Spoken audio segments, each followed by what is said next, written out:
Hello guys welcome back to our another video. तो आज आप देखिपे मो सामने बहुत सारा छोट छोट काठ अच्छी डिजाइन होगापाई आम जो कस्टमर आमको देकी जाइए।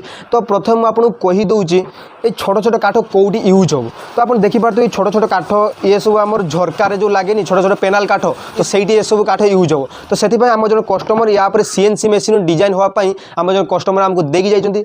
तो मोपाई भी प्रथम बिकज यहाँ आगुरी के झरकार लगी डिजाइन के मुझे तो प्रथम यहाँ पर डिजाइन करी आप देखो डिजाइन केमती लगुच। तो मुझे प्रथम गोटे करके रखी आप देखी नी डिजाइन मुझे प्रथम गोटे फास्ट गोटे करके रखी डिजाइन। तो यही भाव सब गुड़ाक आम डिजाइन करूँ। और इंटरेस्टिंग बात है कि ये देखो आप राउंड अच्छी तो यार राउंड उपरे भी मुझे डिजाइन करी। तो वीडियो को आप लास्ट में देखूँ सीएनसी मेसीन साहाय्य केमती डिजाइन होची। जदि भल लगे डिजाइन तेबे ताहाले आपण महावीर फर्निचर को केबे विजिट पाई आसंतु। और आपनकर जदि किछि भी डिजाइन करिवार अछि तेबे आपण महावीर फर्निचर को भी मध्य विजिट करिवा पई आसी परिबे। तो वीडियो को आपण लास्ट में देखंतु सीएनसी मेसीन साहाय्य किभଳି भाबे डिजाइन सब होउची। वीडियो को लाइक सब्सक्राइब मध्य करंतु चैनल को।